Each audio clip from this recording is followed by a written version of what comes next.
When you work with kids, there's a lot of reading between the lines. You know, they say something, which is really another way of saying something else. I volunteer for a children's organization that, for legal reasons, I won't say the name, but it involves giving wishes to children. So I ended up, I was out in the Bronx at a hospital in New York, and I went to the hospital, and I was expecting to meet a boy named James, who was 12 years old. And I show up at the Bay, and there is just sort of a fan of rooms in the ICU, and the doctors and the nurses had decorated each of the doors with all the different things, and they had like a big whiteboard where like a phlebologist would write things down, and other doctors would write, little notes, but also the nurses had like, on James's door was like LeBron James, and it said, Hail King James on his door. And so we walked in, and James is like playing video games, and he has these bright green eyes, and he's looking at me, but he's really like focused on his game. And his mother says, hey, James, you got to pay attention. And so I started to explain to him what we do, and I was telling him like, you can have a wish to go, wish to meet, wish to give, something like that. And like his mother gives out this really long like yawn, which I was like, yeah, I know. And James looks over at her and looks over at me and says, Tyler, are we gonna be talking for a long time? And I said, typically these are like 20 or 30 minutes, but yeah, we can talk however long you want. He's like, why don't we talk for a little while?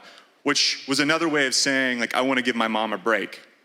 And his mom had like given up her job and had been with James at the hospital for weeks on end to be with him.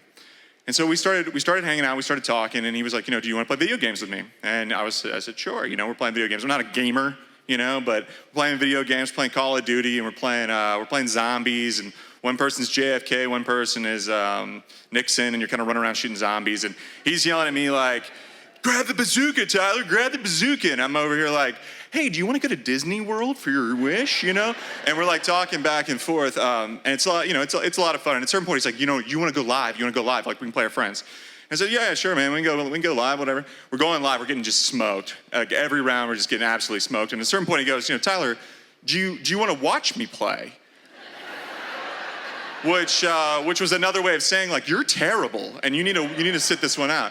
So I said, yeah, man, I'll sit out and I'll watch. And, he asked me what I did, and I said, I'm a lawyer. And he said, do you go to court? Like, do you go to trial? And I said, no, I don't, which was another way of him, asking, like, are you a cool lawyer? And I didn't have the heart to tell him that, like, no, I'm like a professional email forwarder. I'm really good at that, which I found out tonight I'm 32, so I'm middle-aged, so there you go.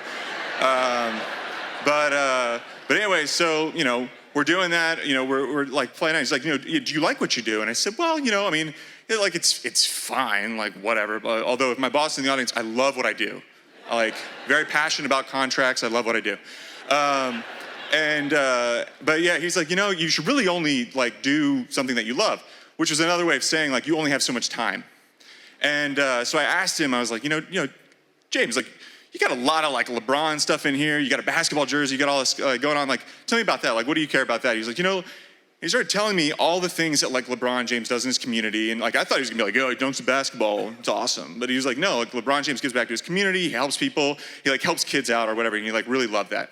So we're talking about that. And I was like, do you want to meet him? He was like, no, I can't meet him. Like, I can't meet him. He's too busy. He's got too many important things to do. I don't want to meet him. Maybe we could FaceTime or whatever.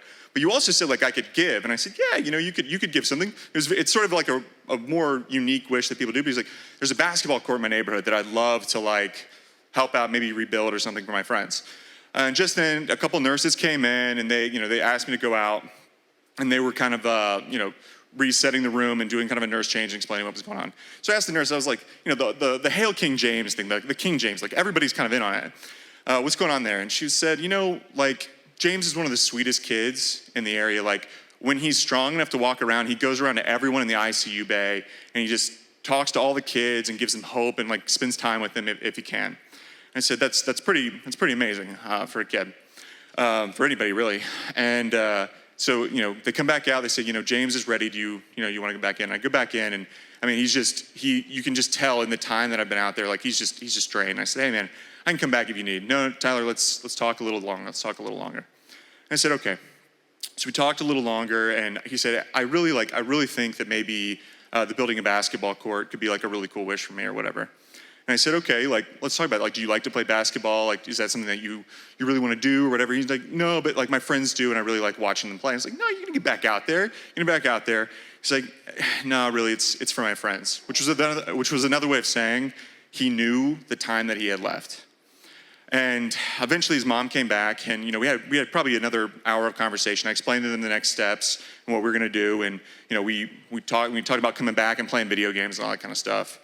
About a week later, his mom called me, and James had passed away. And it was, she told me in that last week that all these people were coming, being like, we'll bring you any celebrity you want, we'll give you anything, you can meet anyone, you can have anything, you can eat anything you want. And all he wanted to do was he wanted to build that basketball court for his friends.